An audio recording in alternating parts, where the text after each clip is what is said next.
Globally, by 2015, there were 168 million children involved in child labor. Of these, 59 million were from sub-Saharan Africa.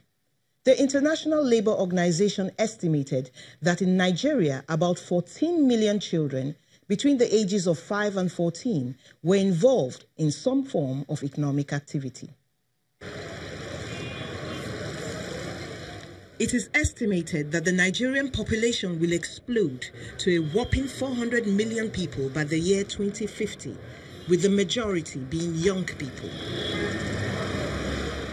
One could find preteens on major highways bearing items for sale, such as water, chewing gum, soft drinks, and other food items.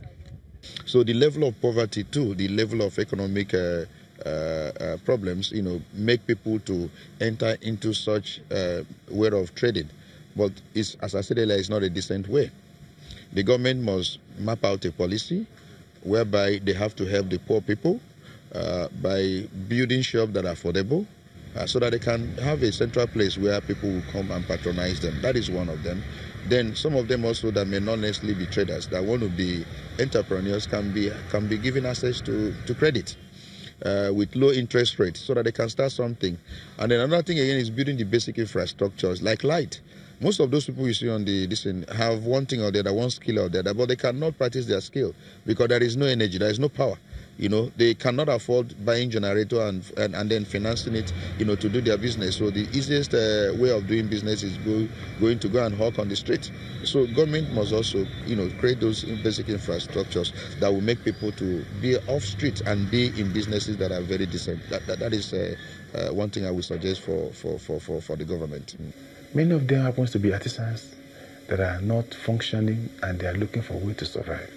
So if you get a good profile of these people, then the government can put in place a very good economic strategy that can accommodate them. The Nigerian economy is driven by what we can say in the urban setting, really, informal sector. The informal sector of the economy has been seen as being like a sponge of the labor force.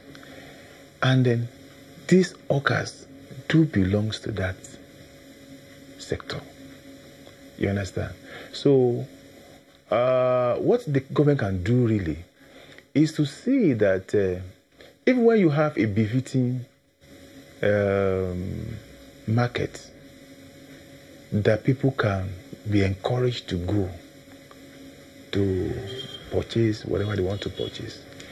Such market also, the price of getting a place there shouldn't be too high for the poor to afford. For example, look at the case of a particular market, very in Yaba there, Tejoso market, when it was pulled down, and then they have to build the market back. How many of the poor can afford a space, a small space over there? So you see in the evening and then later on, maybe even during the day, many people that they will go inside the market, get a particular thing and move to the streets. In addition to providing steady electricity and affordable shops, it would be helpful for the government to enhance skill acquisition centers and do more about getting more youth to embrace agriculture. Look at what the federal government is doing now. They call it Empower and some other things. I've seen the testimonies of some people, young ones that are going into agricultural issues, and they're able to transform their lives and they're able to do a lot of things with their lives. And then before now, agriculture happens to be the dominant economy, dominating our economy, really. That you have to rely on farming and a lot of things. And what government is doing presently, to my mind, if they are able to encourage young ones, people that happens to be at the village, make life better in the village, give them light, let them have access to potable water, and then let them be able to see that life, even in the rural area, can be better. then such things, the attraction you see in Lagos, will not be there again. The popular Nebisi Road, as well as the Asaba-Onitsha Expressway in Delta State, South Nigeria, are some areas in the state known for street hawking, where the traders take advantage of slow traffic to sell whatever it is they have in stock in a bid to provide their daily bread.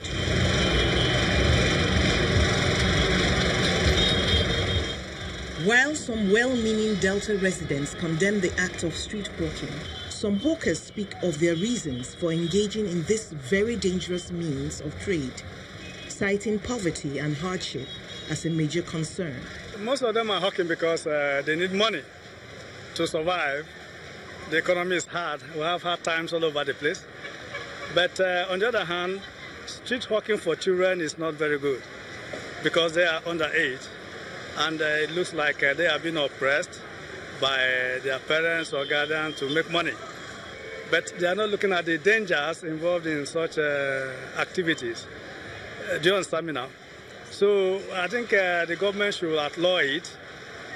All they need to do is to get a stand somewhere by a shop where they could sell, not hawking on the street, in spite of all the dangers of being knocked down by vehicles. Especially these teenagers, because they are too small. Some don't sell pure water and others. They're supposed to be in school, not to hawk. But some of them they have no sense. They want to cross, vehicle knock them down. For me, generally, street hawking is bad. Even adults too. They're supposed to go inside market and look for shade, not to hawk along the streets. At least it causes hazard on the road. The government should force them to go and run shade. To show the committee so that to absorb them into the shade, let them have this, and let traffic flow. I throw my children and my family. The state government, on its own part, says it understands the risks involved with street hawking, insisting that government will not use any form of force to get the hawkers off the streets. What we have done is to provide incentives by way of making schools, primary and secondary school, to be free, totally free for our people here in Delta State. We have also tried as much as possible to make certain level of Medicare to be free for everybody who is still under 5, which is a way of freeing that fund that the parents would have ordinarily used to take care of those things, for them to now take care of other things, in which case they don't need to send their children to now go and look for that money for them to survive. We are hoping that as we make progress and as our policies begin to sit, that we would have ended up taking away people from the street via the policies and programs that were put in place, and not just by wanting to arrest people and then beginning to prosecute parents or prosecute children. Of course, you know, most of them are even not of age that you can begin to send to courts or even juvenile courts. Is one very, very critical issue that is affecting a number of states in the Federation. But we are trying as much as possible to deal with us with a view to ensuring that our children and the young ones are in school. Obviously, some of the reasons why highway hawking continues to thrive are the bad roads, which cause cars to slow down and encourage an exchange between the hawkers and commuters. Another important factor is that lack of security and development in some areas, especially the rural areas, make people migrate to places they perceive as more enabling, swelling the population and competing with scarce resources with under-maintained infrastructure.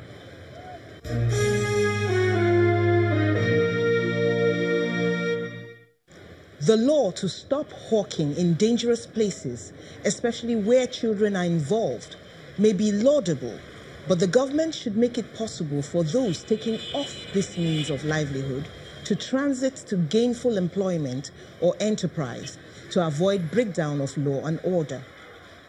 That's all we have for you on The Big Story this week. See you next time. I am Mary Alale Yusuf.